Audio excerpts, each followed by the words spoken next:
your work schedule? Yes. Well, not just work schedule. We're in the habit of getting up early. Do you live together? Yes. Really? We have to. Why?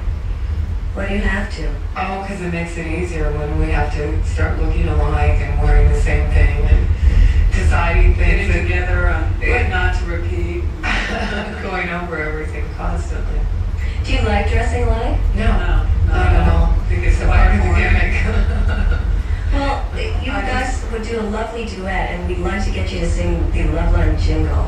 Okay. It's a song that poor man wrote. It's, well, one or two words. It's one word. We decided it's one word, two syllables. It goes like this: a one, a two, a 1, 2, 3, 4. Love line. I'm sorry, I'm cold. I'm sure you can do a better job. I don't think so. That may ruin our record contract.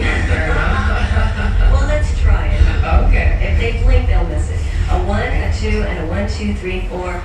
Love line. Oh my God, my glasses. You have a recording contract? No. Well, we're all constantly. We said we can't sing this. I don't care. I don't care. That never No, stopped wait, you. it's like a 20 vanilla type thing, you know what I mean? Which one's Millie and which one's Vanilla, right? Yeah, right. Well, you have better hair, actually, than Vanilla, which is what I thought. We'll put some little beads down. See, yeah, I thought that's what they won the Grammy for. And now they're honestly singing. Maybe they could do our singing. I think that would be What great. about like a Doberman twin commercial? Yeah, do we look like the chewing gum type? I don't know. What is your chewing gum type look It like? kind of dizzy, wouldn't it? In kind of high-pitched voice. Double your pleasure. They were wholesome and all-American, weren't they? Yeah. This is true, And but we are not- we're cheap, so We're not Okay. the girl next door. no, she moved. You're the girls on Sunset We're the Boulevard. trap next door, Do right? you still have the billboard up there? No, it's not the same one. It's a one from Oregon. It's Playboy. the first time ever billboard. From Playboy. Okay. Well, let's get to some phone calls. How would you like to start the night, Dr. Drew? Okay. Let's go to John 19 from Altadena. God, this cold sucks. I hate this. Hi, John. Welcome to Loveline on 106.7 K-Rock. Say hi to Shane and Sia. Hello, you're very beautiful. Hello. Oh, hello. Thank you. Did you just develop that accent for them? No, actually. Okay. Well, tell us your love problem on 106.7 K-Rock. Alright, about 6 months before the new year, I started seeing a girl that I met through a friend. And we both came off, quite difficult relationships. And, I don't know, we just, really wanted to, be there for each other, And, we wanted to keep sex out of it, And so, things went along quite smoothly, but we found that we really couldn't let our relationship go any further without having sex, so we broke up. Why didn't you want to have sex? Or did she not want to, or what? Well, no, it really wasn't that. It was just that things, I don't know, we found that sex really ruined relationships between people. I mean, not really ruined it, but, So you both came from bad relationships previously? yeah, but, it really wasn't that. It was, I don't know, we weren't really looking to have sex with each other. We didn't really love each other at the time. It was just kind of, just a thought, But, I guess we kind of just drove to love each other. Okay, so you decided to end the relationship, and now she's got a new boyfriend? Yeah. And what's going on there? Well, we went to a party with me and my friends, and she showed up, and I hadn't spoken to her in a couple of weeks, and so she had this guy, he seemed like a rather nice guy, So, he left us alone, and we got to talk, and it turned out that she had a black eye, and I was just, curious where she got it from. And, she wouldn't tell me at first, and so I kept talking to her. Finally found out that he gave it to her. And, I got quite mad. I was ready to be talking about it and all that. But, she convinced me not to, And, so I'm really worried for her right now. I've, kind of found that I really can't, get into a real serious relationship with anyone else until I kind of found her, someone that I like, But I think it's good for her. So, she isn't denying that he gave it to her. Oh, well, no. She didn't want to tell me, but it came out, that he did. And so, hook her up with some kind of abuse hotline or something? Sure, do that. I just don't understand what it is you're asking us tonight. So I'm just asking you, what should I do? I mean, should I give up on her? Let me see if I have this straight in my own mind. Somebody you care about as a friend, Yeah. and yet because of your preoccupation with her relationships, you can't get on with your own relationships. Yeah. Not very healthy. Not very healthy. Okay? You can't control her life. You can't be responsible for what she does with her life. You can advise her, you can support her, you can introduce her to new people, but that's her life. You have to get on with your life. You're her friend. You're not responsible for her well-being, right? Yeah, but I still really do care for her. Well, maybe you should get back involved with her. And it sounds to me like that's what you actually want to do with it. This desire to find somebody for her is really just acting out of fantasy to get back involved yourself. And I think perhaps maybe a reason for not wanting to get intimate with her was that you guys were afraid of your feelings. Things were getting too intense. Yeah. And you're driven back to that again, and maybe you ought to give that relationship another try. What about that? Well, I wouldn't mind, but I'm just not really sure how she'd feel about that.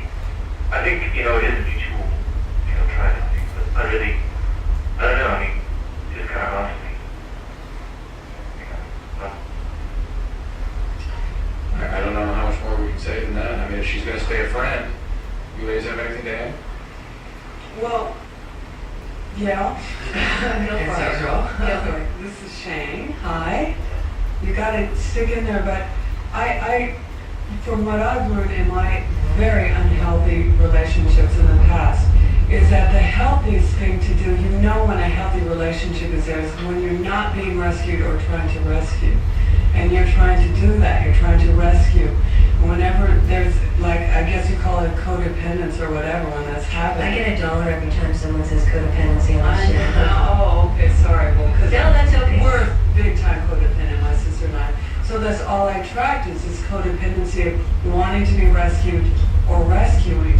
And it's an unbalance. And so there's something with imbalance, There's something within you that feels imbalanced to keep attracting this situation into your life, in my opinion. Because that's what it was with me too, that I kept wanting to be rescued or rescued someone. And so it was like being a twin, like half of me was missing. So the only way that I could feel complete was to finish it that way. When you start feeling good about yourself and secure, you won't have to feel that you have to rescue or be rescued. Shane, have either of you ever been married? No. No. And, Yeah. and are you, Opposition all the time. I can imagine. Are you in a relationship right now, either one of you? With each other. We're married to our career. That's the only thing. My sister has these 20-minute relationships. Yeah, that's all. Hi, how you doing? Bye. Let me add to that just a little. That there was this saying that I think is very helpful that I've always gone by. Is you gotta close the door behind you to open a door in front of you. And a lot of people like to have a foot, in a relationship that they're halfway in and try to look for something else because they don't want to take the risk of just being alone. So it makes them feel better to overlap. And I think it's unfair to him as well as to her. It's either he's got to commit to her all the way and having a relationship or close that door and move on. Now that was from experience. Because I think it's giving the girl as well as himself mixed messages when you keep a foot in two different areas. I don't know, but it's very common. So, very good. John, did that help you at all? Yeah, it's Okay, good. All right, well, thanks for calling us on Loveline on 106.7 K-Rock, KROQ. Let's go now to Hugo, 16 from Santa Ana. Welcome to Loveline and say hi to, am I pronouncing your name wrong? It's C. Sia. Sia. Shane and Sia, the Barbie twins on K-Rock. Hi, Hugo. Hi, what's going on? Hi, Hugo. Hi. Hi, how you doing? Good. I'm sure you want to share your problem with these two lovely ladies. Please do. Don't be embarrassed. Well, when I go to the bathroom, I urinate blood. Dr. Drew. Why didn't you go see a doctor today or when this started? It started. Why is he so mad? Because he's a victim. Yes. I'm always amazed by what people call this show. I understand that people, it's just like anything else, it's denial. People don't want to admit that there's something wrong, or they don't want to find out that something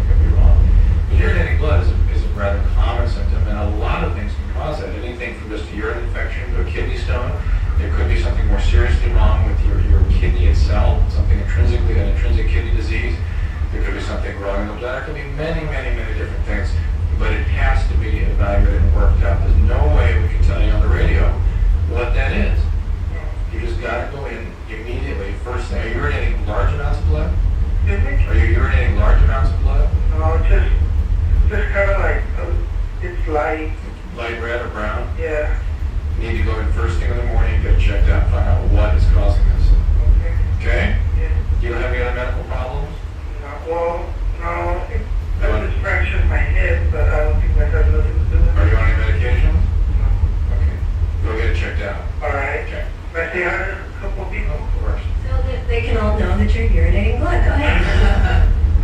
Yeah, I was kicked in the stomach, by the way, by a horse, and I was urinating blood. That was kind of freaky for me. You guys have something in common. I'm like you, Hugo. I'm such, like, I'm gonna die. So I went right away to the doctors. So go do that. Yes. I'd like to say hi to Brandon, Josh, and Denton. That's it. All right, thank you very much, Hugo. I'm always amazed. They always want to say hi to friends after a devastating problem. That's the way I'm mine. Yeah, if we asked him about that, it might have gone on for another 20 minutes. It's Kevin, 15 from Los Angeles. Welcome to Loveline on 106.7 K-Rock. My name's Scott. Oh, I'm sorry, Scott. Are you 15? Yes. Are you from Los Angeles? Yes. Okay, is your father molesting you? Okay. I'm sorry about the name. When did this start? Mm-hmm. And have you ever told anyone about it? No, but that's hard. Um, Last week after, I was something like that. we need you to talk right directly into the mouthpiece of the phone. We're having a lot of trouble hearing you. I'm sorry.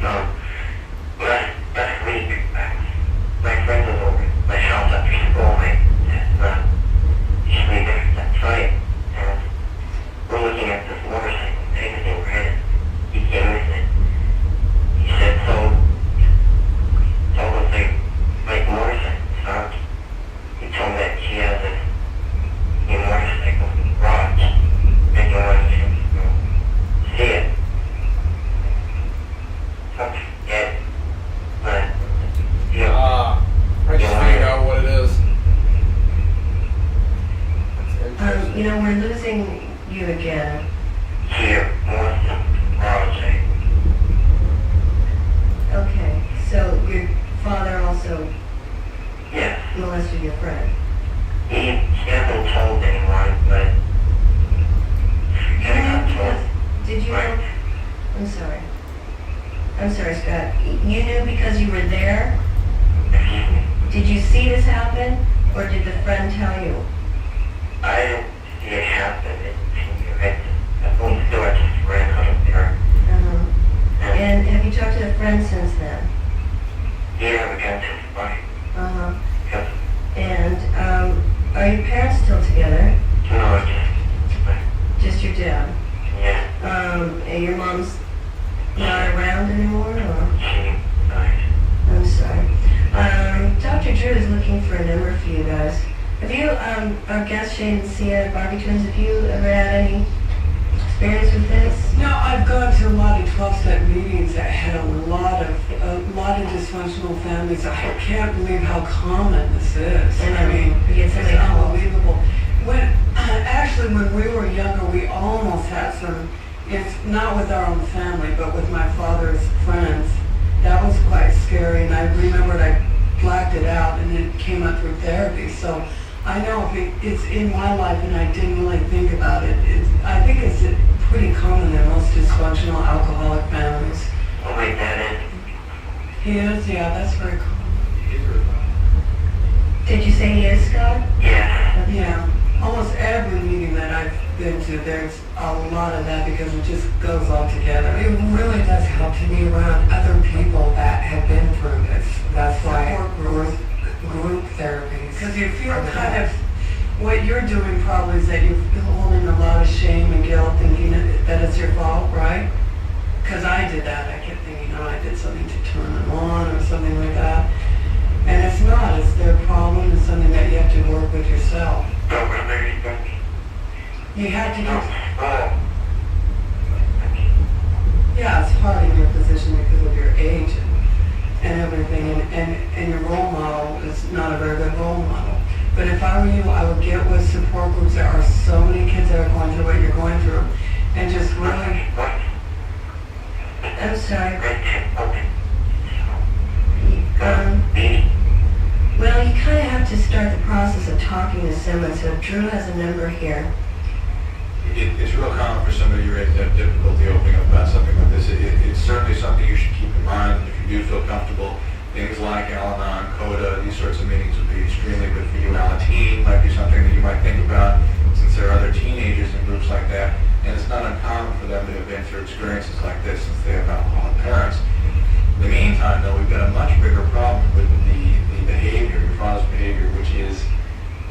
outrageous, illegal, you know, it can't go on. Okay? He's molesting your friends.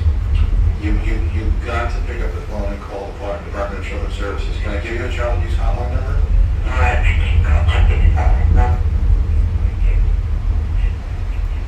Well, they're not going to force you to do anything. They're just going to talk to you just the way we did. You know?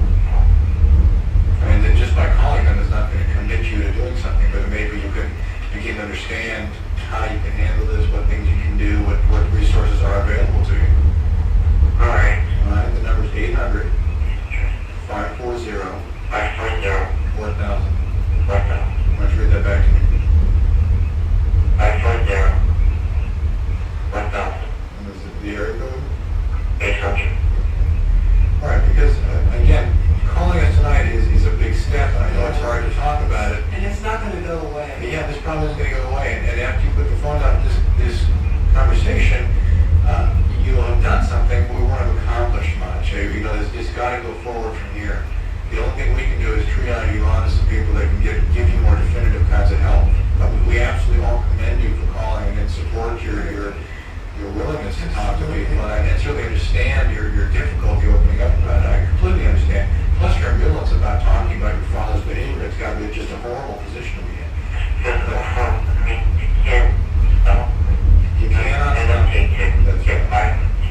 I'm certain of that. But this must stop. It's illegal. It must stop. And he needs help. And you need to help get him for that help. Okay? You want to hold the line? We'll talk to you off the air a little bit? Okay, hold on. All right, thanks, Scott. Actually, I think this would be a good place to take a little break here on Loveline on 106.7 K-Rock. Again, our fax number is 213 or 818-5201-FAX, San Fernando Valley 818-764-1067, Orange County 714-977-1067, and for LA and San Gabriel Valley 310-213 or 818-520-1067. Our guests, along with Dr. Drew and myself, Tammy, and for the poor man, are Shane and Sia, the fabulous Barbie twins on K-Rock. Loveline is intended for an adult audience. Loveline may contain sexually oriented content, and listener discretion is advised. Listen safely for a better tomorrow from K-Rock. Thank you. It's Tammy filling in for the poor man. Dr. Drew went to get us some tea because I have a horrible cold. And the Barbie twins are here as our special guest love doctors on 106.7 K-Rock. Hi. It's Shane and Sia. And Dr. Shane, Barbies. you and Dr. Barbie, calling Dr. Barbie. We found out that you are 6 minutes older than your sister Sia. Which means nothing. And you were telling us that you can't tell what the other is thinking on specific It's incidents. not a metaphysical question. I think when you live together and you're raised together, your genes are the same. I mean, there's been nights that we had the same dreams, but it's not because I told her to get the hell out of my dream. You know what I mean? No, it's because we were watching the same thing on television. We're 24 hours. It's irritating, but we're together all the time. Did you guys always dress alike? No. No. Just when you started the modeling career? Yeah. I guess when we were Thanks so much. I appreciate that. Can we say hello to Sure. this is so cute, Go Barney ahead. Twins. We love you from the Sigma Pi frat from Cal State Northridge. We love you. That's so sweet. They're dying now. These guys are dying a million deaths right now. We love you. That is so nice. And then also we had another fax on eating disorders. Yeah, we were talking about our eating disorders. You have had eating disorders? Yes, still do. Yeah, we were. You don't recover completely. We grew up in a dysfunctional alcoholic family because we were raised in Alateen and a lot of CODA meetings and all that. We decided to make the choice of staying away from alcohol and drugs, which was good. But we had no ego boundaries. We developed no boundaries, and so food that looked so innocent in our family, since alcohol is such a big ordeal, was our food disorders were outrageous. We medicated ourselves with food or not eating. I never knew hunger, I never knew fullness. And sugar would stimulate me like a drug. I would get high off of sugar, and people laugh about that, but or high off of not eating, the control factor. Very fast for days. Were you ever fat? I mean, I Yeah, can imagine that you were. Yeah. It's pretty hard when you're about to get in a string bikini. I can't believe they were fat. It's hard to believe. But then, We were very skinny growing up, and as soon as we hit puberty, we got very fat. And so from then on, we always had to diet. It's been constant. Oh yeah, we eat very little, unless you see us on a binge. okay. That's scary. Let's go now to Kathy, 17 from San Dimas. Hi, Kathy. Welcome to Loveline on 106.7 K-Rock. Hey. Hi, Kathy. Hey, I just have your first surprise. I thought you guys were on Costco today. Oh, thank you. Yeah, you're were you guys nice when you talked to them later, I think? Well, we got heard later that they thought we were snobs. Yeah, the celebrity. I thought it was nice, and I thought they were nice, but we had heard later that they thought we were snobs. See, people assume that we've got an attitude sometimes. Well, we've always had this attitude before. Yeah, we've always been Do you busy. guys take pretty much? Oh, sweet, thank you.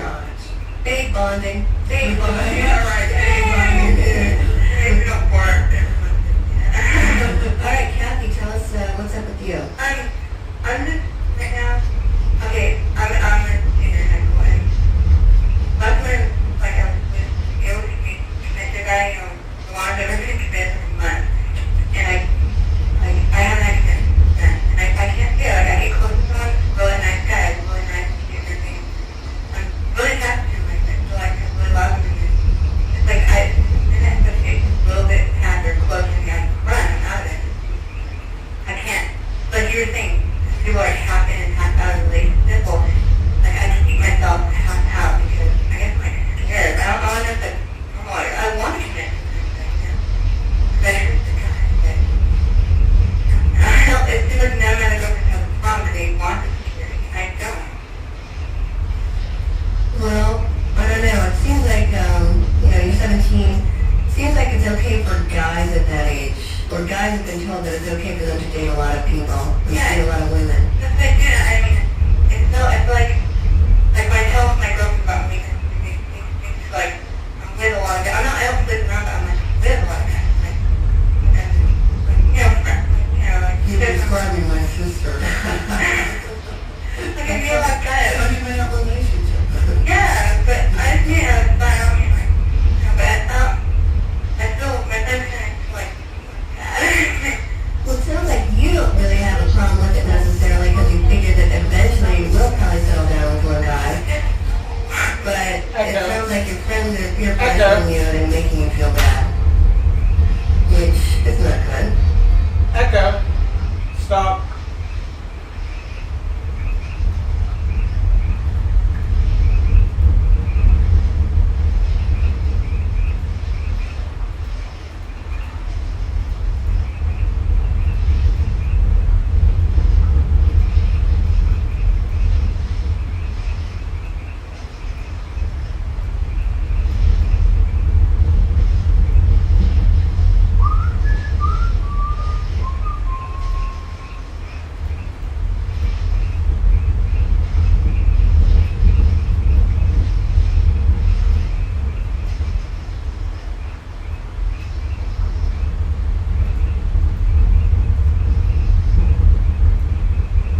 Oh man, this is brutal.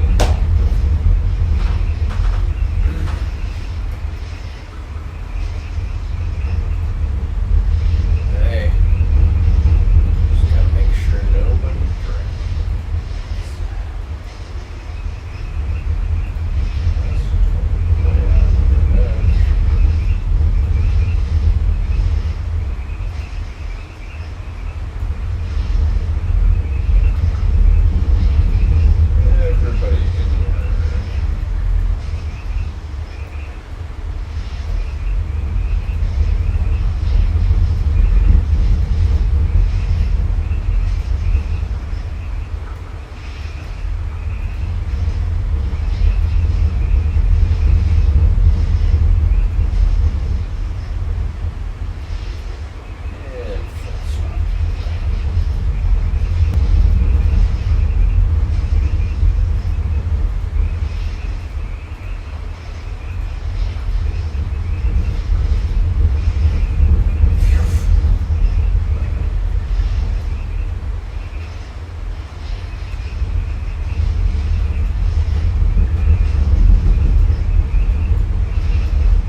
that's the easiest one to report.